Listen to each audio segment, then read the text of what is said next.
देखिए, 2 सीटों पर इतनी बड़ी जीत का ऐलान कर देना चुग साहब, इसमें कितना दम है? और साथ ही वो कह रहे हैं कि क्या आपने निर्दलियों को प्रॉक्सी की तरह इस बार सामने प्रोजेक्ट किया है? दोनों पर आपका जवाब।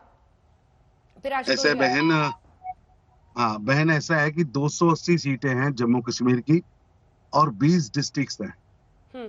आप शाम तक रिजल्ट आएंगे। वैसे अभी भी ट्रेंडिंग में भारतीय जनता पार्टी सबसे बड़ा दल है।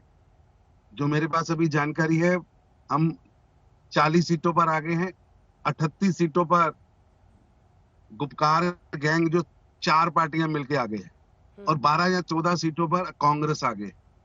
अभी भी सबसे बड़ा दल है, और जब इसका परिणाम का आखिरी गिनती होगी तब भी हम सबसे बड़ा दल बन के आएंगे। इसमें कोई दिक्कत नहीं। ये गठबंधन और गैंग में क्या फर्क है सर? क्योंकि एनडीए भी एक अलायंस है, उसको अलायंस ही बोला जाता है। तो ये गठबंधन और बहन, गैंग। आप बिल्कुल, हाँ बहन, आप बिल्कुल सही कह रही हैं, क्योंकि आप जिस चेयर पर बैठी हैं वहां आपका दायित्व यही है जो आप बोल रही हैं। लेकिन मैं जम्मू कश्मीर में घूम के आया हूँ, एक एक गली, एक एक बाजार देख के आया हूँ, और लोग इनका बायकॉट कर रहे हैं। केवल लोग ही नहीं, तब ये 88 पर कैसे इनकी आगे किसी है? भी इसकी पार्टी, बहन सुन लीजिए, इनकी पार्टी के किसी भी कैंडिडेट ने, आपकी वहां टीम सबसे ज्यादा एक्टिव थी, किसी भी कैंडिडेट ने इनकी तस्वीर नहीं लगाई, इनको स्वीकार नहीं किया।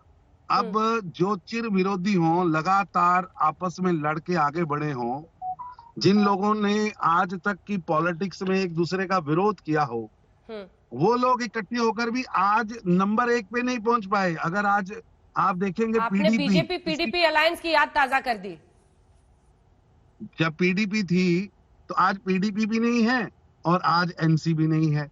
आपको कहीं भी दिख नहीं रहा, ना ही लोन साहब दिख रहे हैं, कहीं इनकी तस्वीर नहीं दिख रही है। ठीक है आशुतोष जी, ये जो जहां एक वक्त पर जो अश्विनी कह रहे हैं, जी जी चुग साहब आ रही हूं, बने रहिए हमारे साथ। आशुतोष जी भी बोल रहे हैं, उसका जवाब दीजिएगा। आशुतोष जी, एक ऐसी स्थिति से आगे बढ़ना जहां पर बीजेपी का खुलकर झंडा वहां पर उठाना भी मुश्किल और खतरा भरा होता था श्रीनगर में और घाटी के कई इलाकों में। भाजपा का झंडा नहीं, भारत का झंडा भी होना चाहिए। भारत का झंडा भी कहिए, भारत का झंडा भी उठाने नहीं देते थे।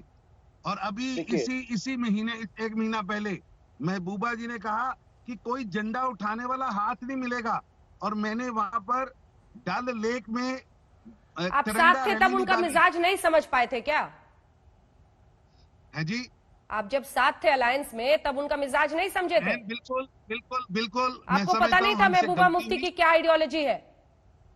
बहन, हमसे गलती हुई, इसीलिए हमने सत्ता में से हाथ खींच लिया था। ठीक है आशुतोष जी, जवाब दीजिए। जी जी आ रही हूँ चुग साहब, आ रही हूँ एक बार आशुतोष जी बोल। आशुतोष जी, देखिए, भारतीय जनता पार्टी की 2 खासियत है। पहली बात यह कि किसी एक चीज को इतना हाइप कर दो कि लोग मानने लगे कि वाकई घाटी में इनकी बड़ी कामयाबी हो गई।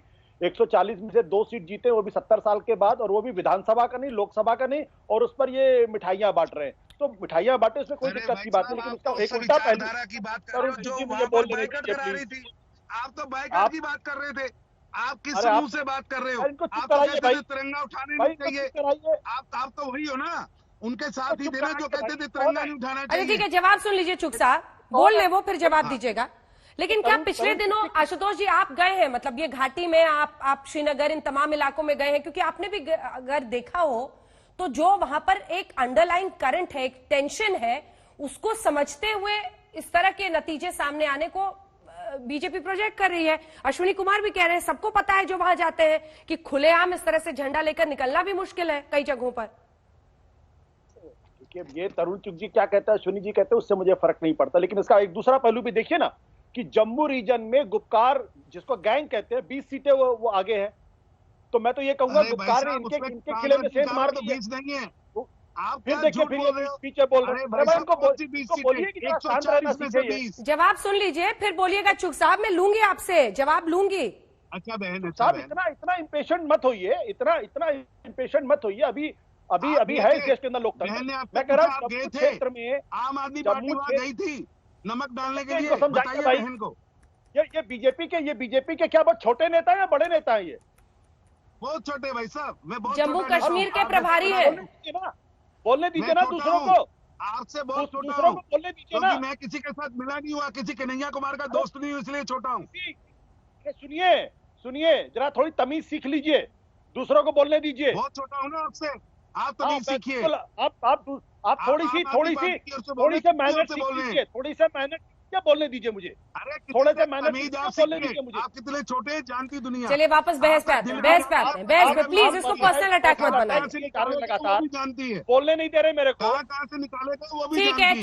चुप साहब प्लीज पर्सनल अटैक से बचिए, जम्मू कश्मीर के नतीजों पर हम बात करें। आशुतोष जी, पार्टी में कहाँ से आए इनको पता नहीं है, पूछिए, और ये पर्सनल अटैक किए जा रहे हैं, दूसरे को बोलने नहीं दे रही है। इनको मैनर सीखने की मैं जरूरत है। आपसे जवाब लूंगी चुक साहब, मैं आपको मौका दूंगी, वो बात पूरी करने दीजिए प्लीज सर, एक एक करके। हाँ, मैं ये कहता हूं कि भाई अगर 2 सीटें जीते तो ठीक है, लेकिन ना तो ये विधानसभा की सीट है ना या लोकसभा की सीट जिस पर आप बहुत ज्यादा खुश हो रहे हैं। दूसरी बात, इसका दूसरा तर्क ये है, काउंटर आर्गुमेंट ये है कि जम्मू में जहां भारतीय जनता पार्टी इतनी मजबूत है, वहां जिसको एक गुपकार गैंग कहते हैं, वो 20 सीटों पर आगे चल रही है। तो मैं तो ये मानूंगा कि गुपकार अलायंस की कामयाबी बीजेपी से कहीं ज्यादा है। ठीक है, आप पूरे जम्मू कश्मीर जवाब में दीजिए अब चुक साहब का जवाब सुनिए। हाँ, चुक साहब वो कह रहे हैं जम्मू में उनका आगे होना क्या कह रहा है। बहन ऐसा है कि रूबिका बहन, इनको कुछ मालूम नहीं, ग्राउंड रियलिटी मालूम नहीं, क्योंकि ये दिल्ली के वो 7 स्टार कॉफी हाउस में बैठकर जम्मू कश्मीर पर चर्चा करने वाले लोग हैं। इनसे पूछिए कि इनकी पार्टी या इन्होंने कोई वहां पर पांव रखा। भाई आज वो जगह पर जहां पर 1% लोग पोलिंग करते थे, वहां 63% पोलिंग हुई है। और आप बहन, मेरी आपसे निवेदन है कि आज शाम को जब पूरे परिणाम आ जाएंगे, इनको जरूर बुलाइएगा और मैं इनको दावत देता हूँ। आइए भाई साहब, आपको दावत कराएंगे। हम जम्मू रीजन के 10 और कश्मीर रीजन के 4 पर। ये रूबिका लियाकत नहीं है, ये अंजना ओम कश्यप है। आप आज तक चैनल पे हैं, आप आज तक चैनल पे, जरा थोड़ा सा ध्यान रख लीजिए। इतने आक्रोश में आने की जरूरत नहीं है।